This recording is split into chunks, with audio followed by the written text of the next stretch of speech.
Welcome to Here to Serve, a United Regional podcast. I'm your host, Ryan Graves. My favorite part of being the Director of Patient Experience at United Regional is the incredible people that I meet and work with on a daily basis, and I want you to meet them too. Join us to meet the people behind the badge and to highlight those who are here to serve. Shaun, welcome to the show, man. Glad to have you on Here to Serve. Absolutely, man. Great. Really glad to be here today. Awesome. Well, I've got a plan, to be honest with you. I want to get into who you are and what you do at United Regional, but I think the real topic that's on my mind today and on everybody else's mind, there's a rumor. Yeah. There's a rumor that you had a season-ending injury recently in United Regional softball tournament. Yeah, so, I decided to join the United Regional softball tournament, and I haven't played softball probably in over 15 years. And I would like to say I was sprinting from second to third and, pulled a hamstring, but no, I was more of a jogging situation and it strained my calf pretty significantly, and so the game was at 9. I was home by 9:45. Was that a hard explanation to the family? Well, it was hot that day, so it worked out okay for me. But, when I was talking to my wife about it, she was like, maybe your playing days might be over. And I was like, I don't know. But I think that the big thing that I realized was that I'm a lot better at watching sports than playing them now. I was hobbling around the hospital for a week or so, and I enjoyed all the attention I was getting. That was nice, but yeah, it was. I don't think I'm messing my story up here, but I think I saw you on one of the little, the carts at Sam's. So I was in Sam's, and so one of my bucket list items was to try to hover around in Sam's. So, out of something that could have been significantly bad for me, actually ended up being pretty good. So I got to check that box off. Really enjoyed riding that thing around Sam. I think my wife videoed it. Hopefully we get some B-roll of that. Oh, I surely hope not. Yeah. We'll see. We'll talk to the editor, see what we can do. Yeah, for sure. That's awesome. Well, I know your wife, so I say this carefully because I don't want to taste her wrath here. Yeah. But don't listen to her. Your season's not over. You can keep going. Well, to be honest with you, she really was encouraging. Yeah. I just say that you should consider doing something different in the sports arena. That's awesome. Well, you played ball at a pretty high level, didn't you? No, I was, just high school. High school, like okay. That. But, okay. I was fair at sports. And so. Well, I've just rewatched, because I think it's one of the greatest sports documentaries of all time. It's The Last Dance with the Michael Jordan or the Bulls documentary. I'm just rewatching it. I don't think I've ever rewatched a sports documentary, but that one's so good. I watched it a second time.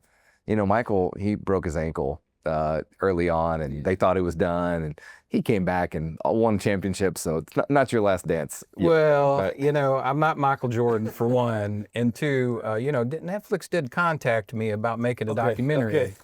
But we're still working those details out right now. Good. So well, just remember the little people when you're on top. That's right. Jordan never forgot his family and his friends. For sure. Well, okay, get with that out of the way. Tell me who you are, what you do, and what does your department do at United Regional? Oh, absolutely.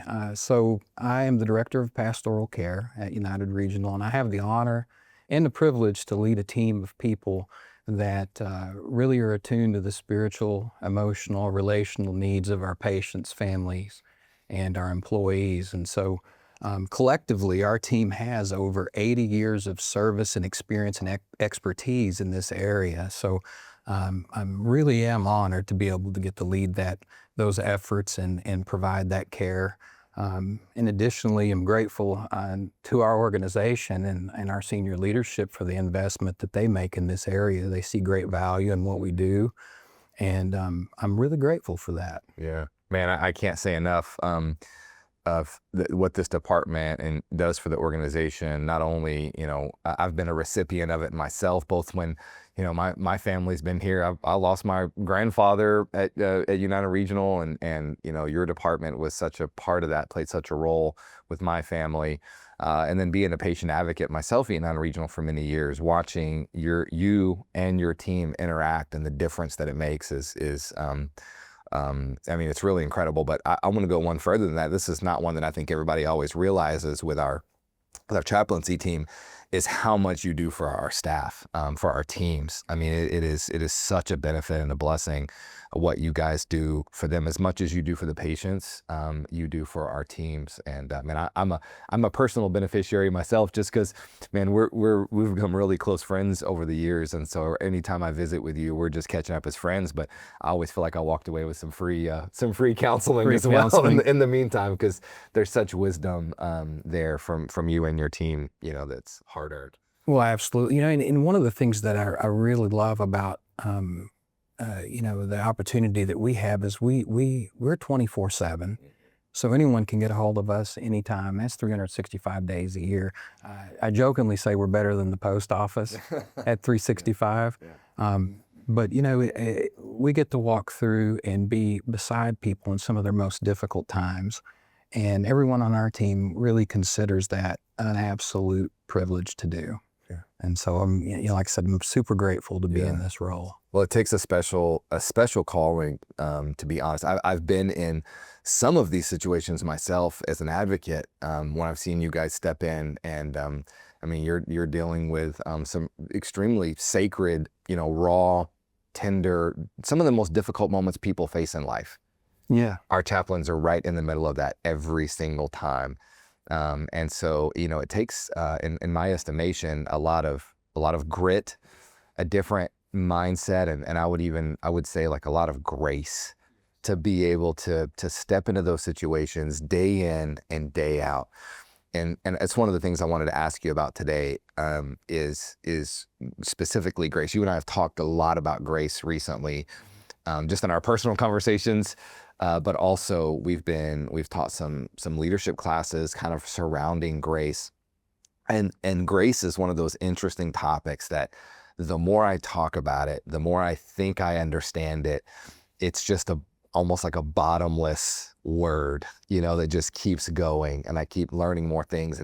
But the more I understand it, grace is an interesting word, and then everybody has different ideas and views of what that may be. So here, I want to pick your brain a little bit, if you would let me. When I say grace to you, or I want grace in my life, or I need to extend grace, or whatever that may be, without a whole, hour lesson, if it's in the elevator and I said, Shaun, what does grace mean? What's your pitch of here's grace for me?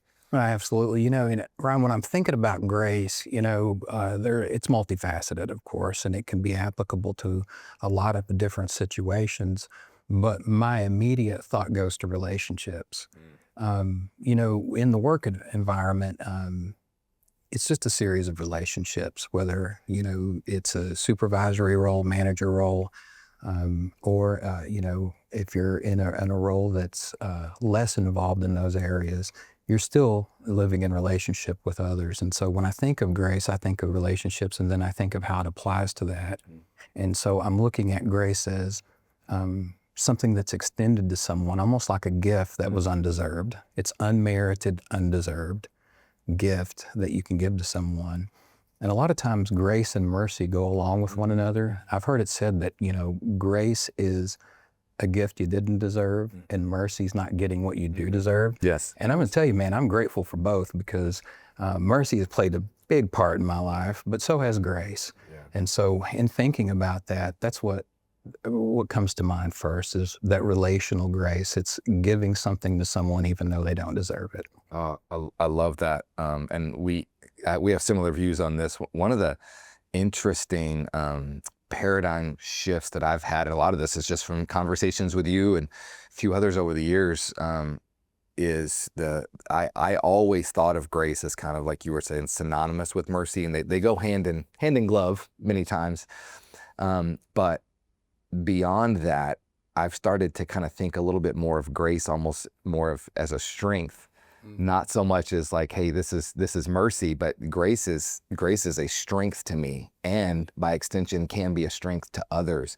I've almost always had this idea of grace in my head as this like soft, fluffy word. Yeah. And I know that's a weird way to describe that, but I'm a weird person. Yeah. So this soft, fluffy word, and then now grace to me has become more of a strong, like hard word of this is a meaningful word of it's I can gain strength as you guys step into these situations.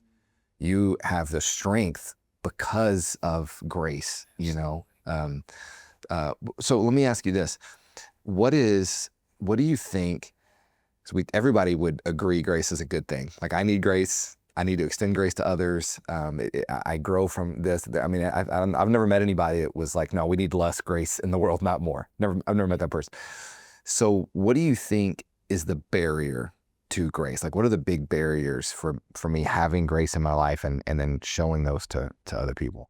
Well, before I answer that, there was a word that you said there that really sparked a thought in my head, and you spoke of grace being a soft word. Mm.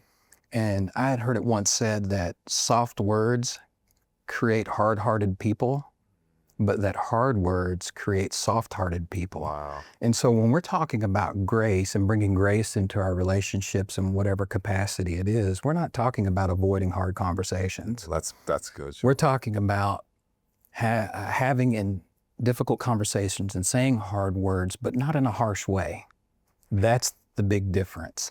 And so we are going to have hard conversations. We are going to say hard words, but we're going to say it in a way where it can be received well. Man, I love that. So, in terms of barriers to that, I think the number one barrier in my mind, of course, it can be different things. It can be that a person needs a sense of validation. It could be, and I'm talking about an overarching sense of validation. It becomes almost the only thing they seek out. It could be that I don't want to admit when I'm wrong, which is usually a definition of pride. Right. And so the opposite of things like that is humility.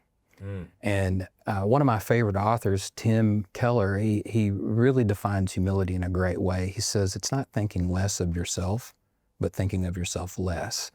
And he borrows that from C.S. Lewis, and it's a concept that C.S. Lewis had worked out, was another great author and thinker.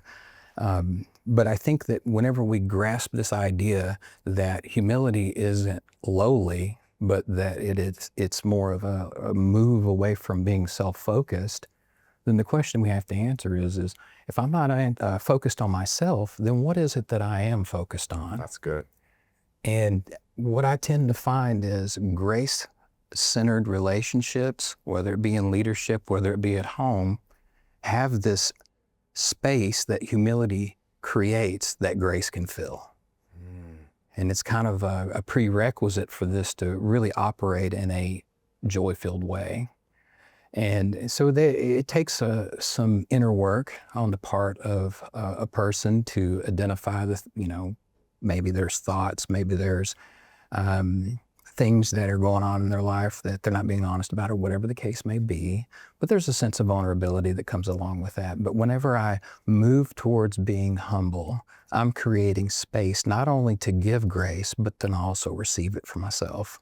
Man, that is profound. I wish we had 2 hours to just unpack. You just said so many, there were so many topics within the topic you just shared. There was some depth to that. Oh, there's never enough time. Yeah, it's never. Well, and it's like I said, this topic of grace, we're going to talk about it. I feel like it's kind of never ending. But this idea of space for grace that you're talking about, man, that is so profound. And where my mind goes is, and you're, I'm talking about myself here. I'm not talking about anybody else. But when my, whether it be pride or ego or whatever it is, gets in the way of grace. I mean, that's a hard thing to deal with, because if somebody says something to me, maybe this just, we could pick anything, but they say something that I perceive maybe as a little bit of criticism, or I perceived it as harsh, or I didn't agree with it, whatever that may be.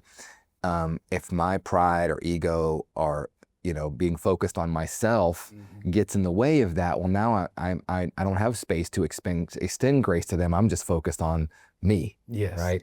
Well, you kind of go towards self-preservation in that arena. So when you're thinking about this of this art of self-forgetfulness, what we're really saying is that I'm moving from being self-focused to outwardly focused, which then gives me the freedom of moving away from self-concern. In other words, I'm unafraid of criticism anymore, because now I know that criticism can actually fuel my growth as an individual.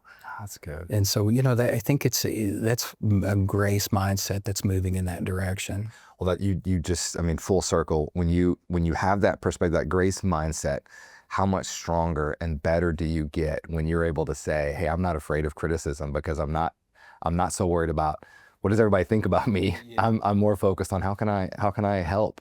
The better I get, the more feedback I get, the more I grow, the better I'm able to serve others." And it's just a whole paradigm shift there that causes us to think differently, and that's just powerful stuff. Well, and I think that it also brings clarity too, because a lot of times criticism, when you're self-focused, is only heard as, lack of a better term, negative. Mhm. But sometimes criticism is true. Yeah.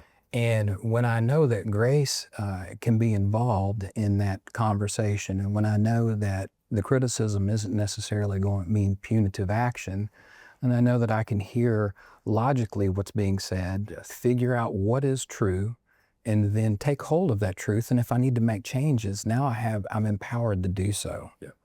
And so that's one of the most exciting things about it. So Yeah, that's powerful stuff. Well, I know you've experienced this. I think it's one of the hardest things we do in life in general, probably, certainly in the healthcare space, is receive feedback or criticism. And I have found, and it's just part of life. People are gonna say things to you that, maybe it's true and there's something there. Maybe it's totally untrue. Regardless, it's a huge opportunity when somebody shares something with me. How I respond to that matters, Yeah. right? And so the inner work that I've done is going to determine what my response to them is going to look like. I've actually done a lot of work around this in my own life, because as a patient advocate, a huge part of my job is to receive feedback from patients. And working at United Regional, we take a lot of pride in what we do. Like, many people have spent their entire lives honing their skill set, like learning what they do, practicing and training and drilling and doing all these things. yeah, Like for example, a provider, man, those guys have spent, decade or more learning their skill set. yeah, And then somebody says to them, "Hey, I didn't appreciate your practice of medicine here." And it's like it's that dagger to that, like, oh man, it hits you in the feels and you don't like it. And so I've spent a lot of time trying to, for both for myself and for others, to go, how do we have space in these moments? How do we have space for grace, right? To not take this personally, to still be able to think logically, to hear them out, to work through this in a way that that is meaningful and that matters. And I almost kind of consider now, I've started to think of, when I get feedback, whether you want to call it feedback, criticism, whatever, I think of it like, this is a sacred moment. Sacred moment for me. This is a sacred moment for them, right? Versus, oh no. And I'm sure you've experienced this, and most have, working at United Regional, if I've wearing one of my United Regional shirts, or I've got my badge on and I go in, Target or Walmart or somewhere, and somebody sees you and says, "Oh, you work at United Regional?" And then there's this pause where I'm just waiting. and they're about to say, "Let me tell you." Yes. I understand. Yes. And sometimes they're like, "It's amazing, you guys saved my life and it's awesome," and I love those. And then sometimes they're like, "I was there last week and let me tell you something." And so I used to get this kind of like in those moments, but over time that started to shift for me because of conversations like this and the idea of grace. And so I've kind of developed a little bit of a framework that I use in those situations. Would you be amenable to me walking through this framework, and you throw in some tidbits and ideas, or even some pushback to go, "Hey, that's maybe not the best way to say that." Does that work for you? Yeah, absolutely. Let's go. Okay, so no shocker here. I use the heart, head, heart framework. Right. Right. I've heard of it. You've heard. Okay. Thankfully, the heart, head, heart. We have T-shirts. Yeah. We have heart, head, heart. Next thing, mugs. Yeah. Actually, that's a great idea. I'm going to see if marketing can get us some heart, head, heart mugs. That would be awesome. So that is when I get that, like, somebody gives me some kind of feedback. Sometimes in the moment, you've got it all in your head of what I might say, and in the moment you're kind of just like, "Oh, what, this is happening. What do I say?" So that's where I fall back on my framework, is always the heart, head, heart. So I'm going to start with that idea of making space for grace. How am I going to make that space? Is I want to make sure that they feel heard. Now this can be, again, if let's pick a scenario where you're at a store and somebody walks up and says, you're working on a regional, and they tell you something negative. It's a really tricky scenario, right? At least I think it is, because not only do I have somebody in front of me that is going to tell me something negative, right? I need to respond correctly to them. I also need to keep my integrity, right? I need to speak the truth, right? And maybe, and you said earlier, I might speak some truth words, but I want to do it in a way that's not harsh. That's not Yeah, harsh. absolutely. But at the same time, I do not want to throw my coworkers in my organization who I care about and have a lot of pride. I don't want to throw them under the bus either. Yeah. And so this can be like a tricky balance a bit here. So you tell me if I'm finding the balance. So what I generally start with is I am so sorry to hear about this. And let me tell you why I start with that. It's very, very specific words that I try to use there. I'm not saying I'm so sorry you had a bad experience, or I'm so sorry you feel that way. Because what I've experienced is anytime it's I'm sorry you, now I'm pointing the finger back at them. Yeah. But I also don't say I'm sorry we, because I don't know. This isn't Walmart. I don't know what happened yet. Yeah. What I am sorry about is I'm very sorry that they had a bad experience, or I'm sorry that something went wrong for them. As a human to human, I'm sorry that this happened. That's usually where I start. Any concerns? Well, no, I don't think so. I think that avoiding, finger pointing, those types of words is a very strong position to start from. But I think even before that, one of the things that I practice whenever I'm going into a tense situation, whatever the case may be, is almost like mantra. And you spoke of this when you started talking about, the way that you talk to yourself. Mantra is just self-talk. Yeah. And so in that moment, whenever someone engages me that way, in order to keep myself regulated, I may already start that self-talk. Oh, that's good. Okay. Yeah. This is not about you. This is not you. They're not attacking you. Okay. They have a real problem, either perceived or true, and they're trying to find a solution. And maybe I can help them do that. And that's so good, Shaun. And so my blood pressure immediately goes automatically, down, yeah. heart rate begins to slow, and I can think logically, and then the words that you're speaking of then can be said in a non-harsh way. That's fantastic advice. Is slow it. Slow it all the story I'm telling. It's perspective shift too. This is not a problem in front of me. This is somebody that I have an opportunity to help, and I'm in a place to be able to do something about this. And absolutely. I love that. Well, and honestly, that's what we get into this work for, is because we want to help people. Yeah. And so that's just another opportunity for us to do just that. Yeah. And so, I think that it's important to remember that pause, whatever mantra you need to come up with to keep yourself regulated in that moment, and maybe even begin to hear what they have to say back and rethink it a little bit so that you can then respond accordingly. So good. Well, and so that takes me to the second thing that I typically would do is whatever, depending on the situation, whatever they've told me, I'm going to say, I'm so sorry you're going through this, or I'm sorry, your family's having this difficulty, whatever it is. And then I'm going to have tried to have heard what they said to me, like with the space to hear it and listen, and then say something back that's an empathetic statement to let them know I have heard you, human to human. I have heard what you said to me. And so, a generic phrase might be something like, man, it sounds like you guys are going through a really hard time, or I can only imagine how hard that must have been to go through that situation. Something along those lines to let them see. I heard a quote the other day. It's only been a couple weeks and I've had this quote in my head, but it has ran over and over in my head, and I think it's true.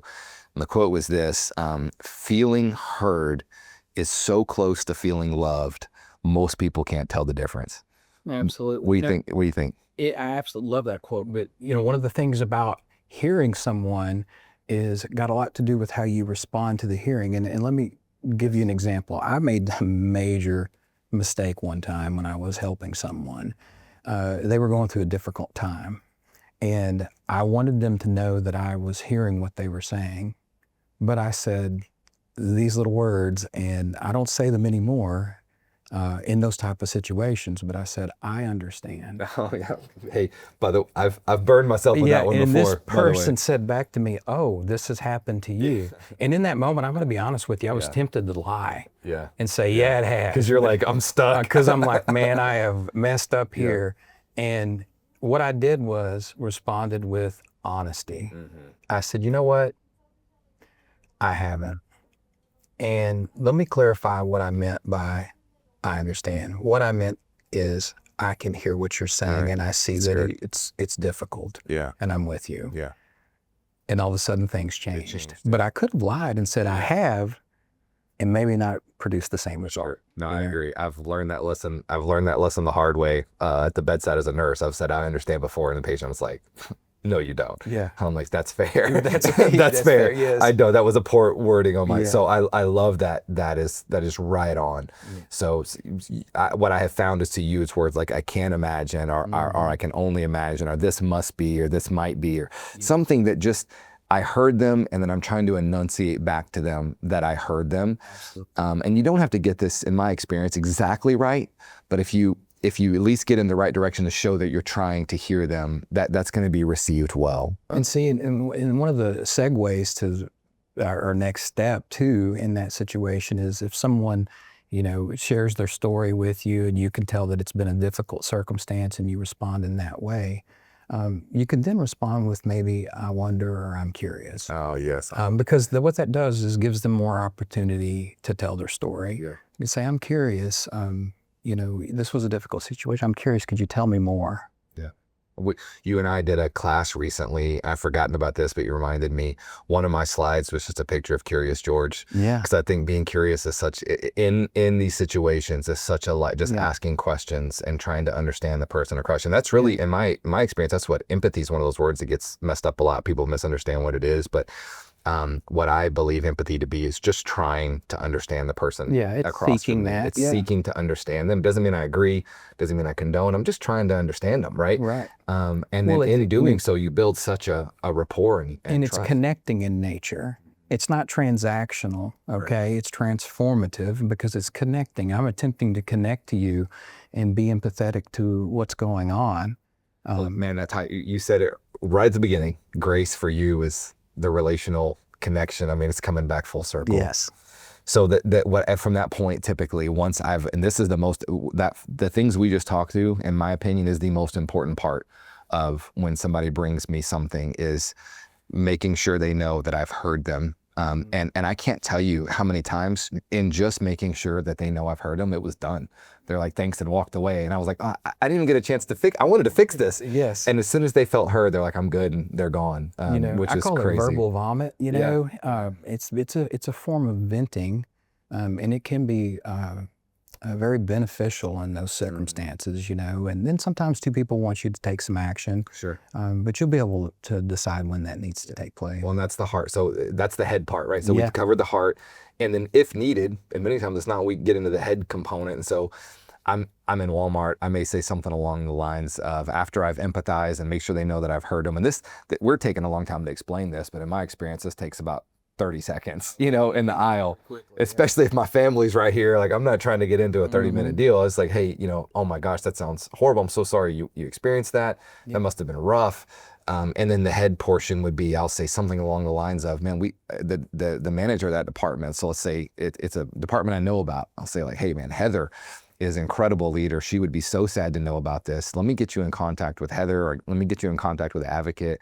And that's kind of that's the fix it part, like whatever I need to do to fix it. And then you've already covered this, but where I wrap it up is kind of the things that I would have said to myself at the beginning of, this is an opportunity. This is not about, is I'll say, thank you for sharing. Thank you for trusting me to share this with me, or thank you for speaking up.